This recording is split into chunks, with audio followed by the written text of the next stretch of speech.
ப்ராப்பர்ட்டியில் ஒன்றில் நம்ம பார்க்கக்கூடிய டாபிக் பார்த்திங்கன்னா கிஃப்ட்டை பற்றி நம்ம பார்க்க போகிறோம். இந்த கிஃப்ட்டு அப்படின்னா என்னன்றது உங்களுக்கு அதிகமாக புரிதல் இருக்கிறதுக்கு வாய்ப்புகள் மிக அதிகம். ஏன் அப்படின்னு கேட்டிங்கன்னா, சின்ன வயசுலேருந்து இப்போ வரைக்கும் கிஃப்ட்டுன்ற வார்த்தையை நம்ம அதிக அளவில் உபயோகப்படுத்தியிருப்போம். ஸோ அதற்குண்டான புரிதலும் நம்மளுக்கு அதிகமாகவே இருக்கும். இந்த கிஃப்ட்டுனா என்ன அப்படின்னு பார்த்தீங்கன்னா, யாரோ ஒரு நபர், அப்படி இல்லைன்னா நம்ம குடும்பத்தில் இருக்கிற ஒரு நபர் இலவசமாக ஒரு பொருளை நம்மளுக்கு கொடுக்கறதுக்கு பேர் தான் கிஃப்ட்டு. அது நம்ம காசு கொடுத்து வாங்க மாட்டோம். அவர் அன்பினாலும் பாசத்தினாலும் நம்மளுக்கு கொடுக்கக்கூடிய அந்த பொருள் தான் கிஃப்ட்டு அப்படின்னு சொல்லுவோம். இதைத்தான் செக்ஷன் 122 டிபி ஆக்டில் டிஃபைன் பண்ணி சொல்லுது கிஃப்ட்டுக்கு உண்டான டெஃபினிஷனாக. இந்த டெஃபினிஷனை தான் உங்களுடைய மனதில் நிறுத்தி இவ்வளோ பெரிய டாப்பிக்கை நம்ம படிக்க போகிறோம். ஸோ கிஃப்ட்டுன்னா எந்த ஒரு பெரிய காம்ப்ளிகேட்டடான ஒரு விஷயம் கிடையாது. மிக மிக எளிமையான ஒரு சப்ஜெக்ட்டு, மிக மிக எளிமையான ஒரு டாபிக். அது மட்டும் இல்லாமல் எப்பயோ ஒரு வாட்டி தான் இந்த டாப்பிக்கை நம்மளுடைய கொஸ்டின் பேப்பர்ஸில் அடிக்கடிக்கு கேட்குறாங்க. சிறு வினாக்களில் நிறைய கேட்குறாங்க, எப்படி வேணாலும் கேட்கலாம். ஸோ அதனால் கிஃப்ட்டுன்ற ஒரு வார்த்தையை இவ்வளோ விவரங்கள் இருக்குது அப்படின்னு தெரிஞ்சுக்கிங்க. இன்னும் மிக முக்கியமான ஒரு விஷயத்தை இந்த இடத்துல நான் சொல்ல விரும்புகிறேன். கிஃப்ட்டு என்ற அந்த ஒரு வார்த்தை நீங்கள் ப்ராக்டிஸ் பண்ணும்போது, அட்வொகேட்டாக ப்ராக்டிஸ் பண்ணும்போது அடிக்கடிக்கு கேள்விப்படுவீங்க. அது மட்டும் இல்லாமல் உங்களுக்கு வரக்கூடிய அந்த கேசஸ் கூட இதை பேஸ் பண்ணி வரத்துக்கும் நிறைய வாய்ப்பு இருக்குது. அதனால் கொஞ்சம் டெப்த்தாகவே படிச்சுக்கிங்க. வாட் இஸ் கிஃப்ட் அப்படின்னு பார்த்தீங்கன்னா, இதில் எசென்ஷியல் எலமெண்ட் ஆஃப் கிஃப்ட் அப்படின்னு பார்க்கும்போது முதல்ல ப்ராப்பர்ட்டி இருக்கணும் அப்படின்ற மாதிரி சொல்கிறாங்க. ப்ராப்பர்ட்டி இல்லாமல் கிஃப்ட் கொடுக்க முடியுமா? அந்த ப்ராப்பர்ட்டி மூவபிள் ப்ராப்பர்ட்டியாக வேணா இருக்கலாம், இம்மூவபிள் ப்ராப்பர்ட்டியாக வேணாலும் இருக்கலாம். இதுக்கு முன்னாடி பார்த்தீங்கன்னா மார்க்கேஜில் வெறும் இம்மூவபிள் ப்ராப்பர்ட்டியை மட்டும்தான் கன்சிடர் பண்ணாங்க. இந்த கிஃப்ட்டில் பார்த்தீங்கன்னா மூவபிள் அண்ட் இம்மூவபிள் ரெண்டு ப்ராப்பர்ட்டியுமே சேர்த்துக்கலாம் அப்படின்ற மாதிரி சொல்கிறாங்க. அந்த ப்ராப்பர்ட்டி எக்ஸிஸ்டிங் ப்ராப்பர்ட்டியாக இருக்கணும் அப்படின்னு சொல்கிறாங்க. எக்ஸிஸ்டிங் ப்ராப்பர்ட்டினா என்ன? உங்கள் கையில் இப்போ இருக்கிற ப்ராப்பர்ட்டியாக இருக்கணும். உங்கள் கையில் இப்போ ஒரு பேனா இருக்குது, உங்கள் கையில் இப்போ ஒரு கார் இருக்குது, உங்கள் கையில் இப்போ ஒரு வீடு இருக்குது. இந்த மாதிரி இப்போ இருக்கக்கூடிய கான்செப்டை தான், இல்லை இதற்கு முன்னாடி உங்கள் கையில் இருக்கிறது, இதை தான் எக்ஸிஸ்டிங் ப்ராப்பர்ட்டி அப்படின்னு நம்ம சொல்லுவோம். அதுக்கடுத்தது ஃப்யூச்சர் ப்ராப்பர்ட்டின்னு ஒரு கான்செப்ட் இருக்குது. நான் நாளைக்கோ இல்லை அடுத்த வருஷமோ ஒரு கார் வாங்க போகிறேன், நான் அடுத்த வருடத்துக்கு ஒரு லேண்டு வாங்க போகிறேன். இந்த மாதிரி ஃப்யூச்சர் ப்ராப்பர்ட்டின்னு ஒரு கான்செப்ட் இருக்குது. இதை வாய்டுன்னு சொல்கிறாங்க, எக்ஸிஸ்டிங் ப்ராப்பர்ட்டியை வேலிடுன்னு சொல்கிறாங்க. ஸோ இந்த இடத்துல இது அடிபட்டு போயிடுது. ஃப்யூச்சர் ப்ராப்பர்ட்டிக்கு கிஃப்ட்டில் எந்த வித வேல்யூவும் கிடையாதுன்றதை நினைவில் வச்சுக்கணும். கரெக்ட். அடுத்தது ப்ராப்பர்ட்டியில் நம்ம பார்க்கக்கூடிய கான்செப்ட்னு பார்த்தீங்கன்னா மூவபிள் அண்ட் இம்மூவபிள் ப்ராப்பர்ட்டியை பற்றி பார்க்க போகிறோம்.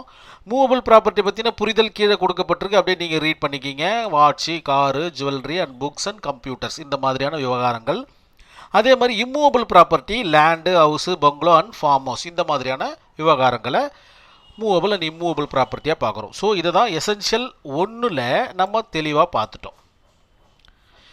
ப்ராப்பர்ட்டி நம்ம கையில் இருக்குது. அடுத்தது கன்சிடரேஷன் அப்படின்ற ஒரு கான்செப்ட்.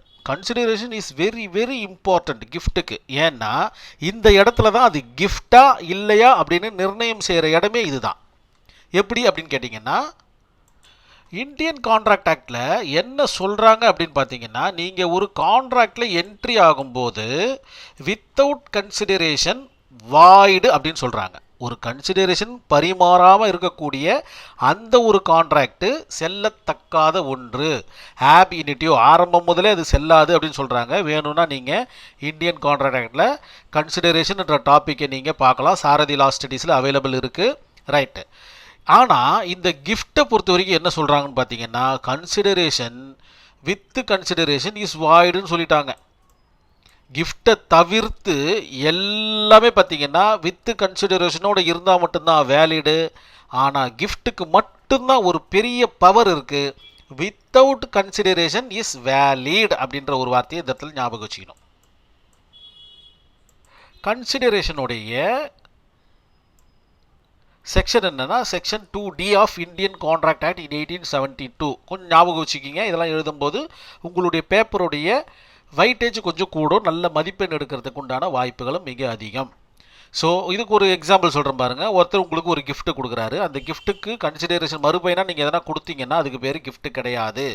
அது எவ்வளோ கோடியான கோடி வேல்யூவான ப்ராப்பர்ட்டியாக கூட இருந்துட்டு போட்டோம், அவர் உங்களுக்கு இலவசமாகத்தான் கொடுக்கணும், அதுவும் அன்பினாலும் பாசத்தினாலும் கொடுக்கக்கூடிய ஒரு கான்செப்டாக இருக்கணும் அப்படின்றது தான் கிஃப்ட்டுக்கு உண்டான மிக மிக உயரிய ஒரு பண்பு. இன்னும் இதை பற்றி சொல்லிக்கிட்டே போகலாம். உங்களுக்கு என்னெல்லாம் தோணுதோ நீங்கள் அழகாக எக்ஸாம்பிள் ஃப்ரேம் பண்ணிக்கிட்டே போங்க. நம்ம அடுத்ததாக பார்ட்டிஸ் கிட்ட போயிடலாம். பார்ட்டிஸ் அப்படின்ற 2 பார்ட்டிஸ் கண்டிப்பாக இருக்கணும். இந்தியன் கான்ட்ராக்ட் ஆக்டை பொறுத்த வரைக்கும் மிக தெளிவாக சொல்லப்படுகின்ற இருக்க விஷயம் பார்த்தீங்கன்னா 2 பார்ட்டி இருந்தால் மட்டும்தான் ஒரு கான்ட்ராக்ட் செல்லுபடியாகும். ஒரு சில நேரங்களில் 3 பார்ட்டி தேவைப்படுவாங்க அப்படின்ற மாதிரி சொல்லுது. இந்த இடத்துல பார்ட்டிஸை பார்த்தீங்கன்னா டோனர் அண்டு டோனி அப்படின்ற மாதிரி சொல்கிறாங்க. டோனர்னா கொடுக்குறவர், டோனினா வாங்கிக்கிறவங்கன்னு அர்த்தம். இது எப்படி நம்ம ஞாபகம் வச்சுக்கிறது அப்படின்னு பார்த்தீங்கன்னா, இந்த இடத்துல டோனர், மார்க்கேஜர், லீசர், இந்த இருன்னு வருது இல்லைங்களா, அந்த மாதிரியான ஆள்லாம் பார்த்தீங்கன்னா கொடுக்குற இடத்துல இருக்கிறவங்க, அப்படி இல்லைன்னா பணம் வைத்து பணத்தை வந்து வச்சுக்கிறவங்கன்னு அர்த்தம். அதாவது அவங்க கிட்ட தான், அவங்கள மையப்படுத்தி தான் எந்த ஒரு நிகழ்வுமே நடக்கும், எந்த ஒரு கான்ட்ராக்டுமே நடக்கும்.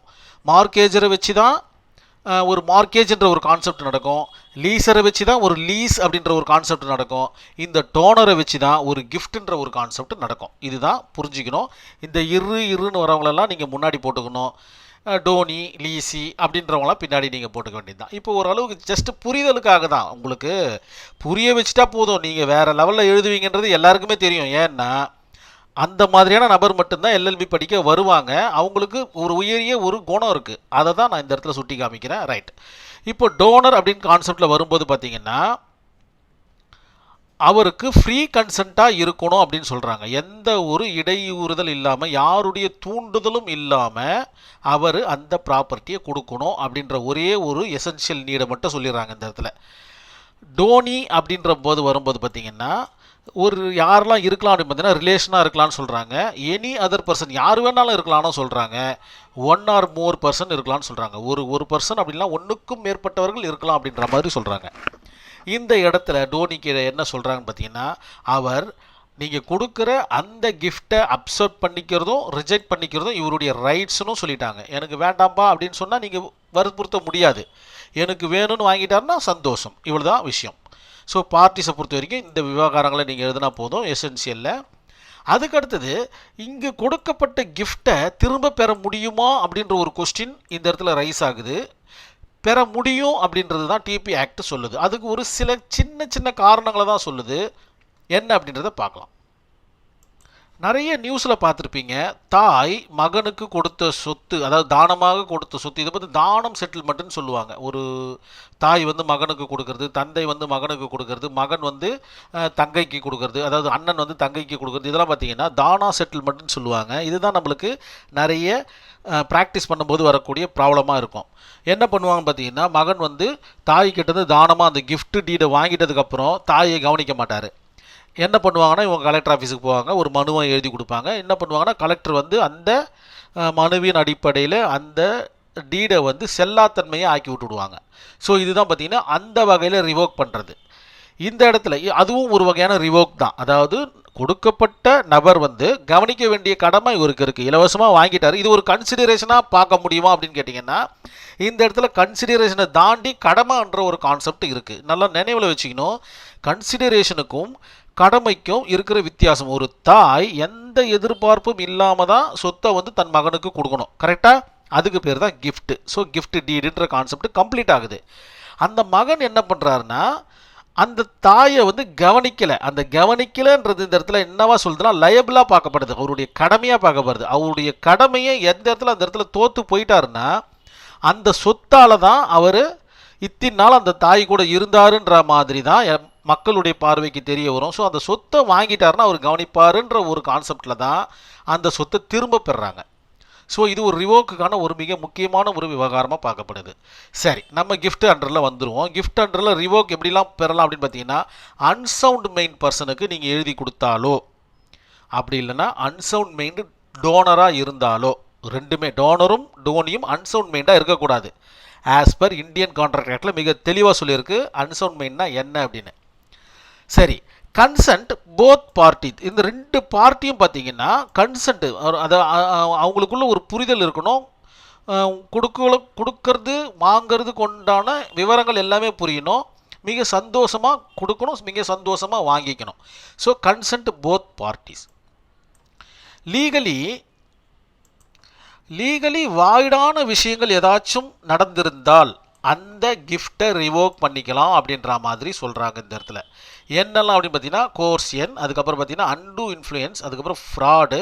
இதை தவிர்த்து வேறு எதாக இருந்தாலும் சரி, அதாவது அடித்து துன்புறுத்தி வாங்கக்கூடிய அந்த ஒரு கிஃப்ட்டு, அச்சுறுத்தி பெறக்கூடிய அந்த ஒரு கிஃப்ட்டு, ஏமாற்றி பெறக்கூடிய அந்த ஒரு கிஃப்ட்டு, இது மாதிரி எதனா வாங்கியிருக்கிறது கோர்ட்டுக்கு தெரிஞ்சிச்சுன்னா அதை நம்ம ஊர்ஜிதம் படுத்திட்டோம்னா அந்த கிஃப்ட்டை நம்ம திரும்ப பெறலாம். ரிவோக்ன்றது என்ன? திரும்ப பெறதுன்னு அர்த்தம். இந்த இடத்துல நார்மலாக ஒரு கிஃப்ட்டை கொடுத்துட்டாங்கன்னா திரும்ப பெறக்கூடாது அப்படின்ற ஒரு கான்செப்டும் டிபி ஆக்டில் தெளிவாக சொல்லியிருக்கு. இந்த மாதிரி காரணங்களுக்காக மட்டும் திரும்ப பெறலானும் டிபி ஆக்ட் தெளிவாக சொல்லுது. மிக முக்கியமாக நீங்கள் நினைவில் வச்சுக்க வேண்டிய விஷயங்கள் என்னென்னா, இந்த இடத்துல ஓனர்ஷிப் வந்து டிரான்ஸ்ஃபர் ஆகுது. டோனர் கிட்ட இருக்கிற ஓனர்ஷிப்பு டோனி கிட்ட டிரான்ஸ்ஃபர் ஆகுது. இதை ஒரு விஷயத்தை ஞாபகம் வச்சுக்கிங்க.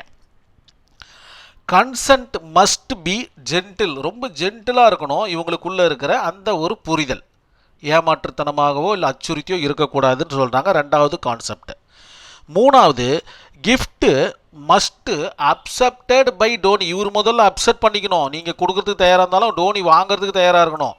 இப்படி இருந்தால் மட்டும்தான் இந்த கிஃப்ட்டு வேலிடாக இருக்கும், அதர்வைஸ் இன்வேலிடாக மாறிடும். அது மட்டும்தானா அப்படின்னு கேட்டிங்கன்னா, இந்த இடத்துல கன்சிடரேஷனை பற்றி நிறைய பேசியிருக்காங்க. கன்சிடரேஷன் வித்தவுட்டாக இருக்கணும்னு சொல்கிறாங்க. எந்த ஒரு எதிர்பார்க்காத ஒரு கான்செப்ட் இருந்தால் மட்டும்தான் அது வேலிடு, அப்படி இல்லைன்னா அது வாய்டு அப்படின்ற மாதிரி சொல்கிறாங்க. இதையும் நீங்கள் நினைவில் வச்சுக்கணும். இவ்வளவே விஷயந்தாங்க கிஃப்ட்டுன்னா. கிஃப்ட்டுடைய இன்னொரு பெயர் தான் ஹிபா அப்படின்னு சொல்லுவாங்க. இது முஸ்லீம்லால் வரக்கூடிய ஒரு கான்செப்ட்டு.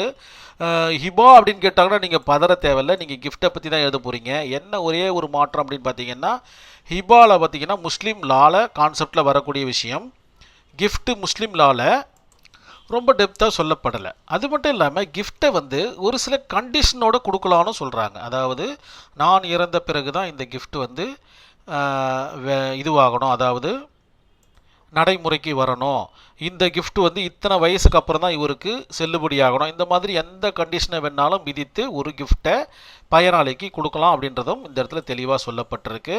அதையும் நீங்கள் நினைவில் வச்சுங்க. ஸோ கிஃப்ட்டுன்னு கேட்டுட்டாங்கன்னா உங்களுடைய நினைவில் இருக்கிறது இந்த ஒரே ஒரு ஃப்ளோ சார்ட் மட்டும்தான்.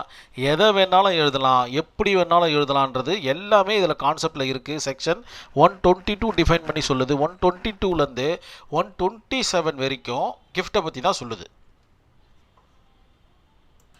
கண்டிப்பாக கிஃப்ட்டுனா என்ன அப்படின்றது உங்களுக்கு தெரிஞ்சிருக்கும். இன்னும் நீங்கள் புத்தகத்தை படிக்கும்போது இன்னும் மிக அதிகமான தகவல்கள் உங்களுக்கு தெரியறதுக்கு வாய்ப்புகள் அதிகம். இந்த வீடியோ உங்களுக்கு புரிஞ்சிருக்கும், பிடிச்சிருக்கும்னு நினைக்கிறேன். நன்றி, வணக்கம்.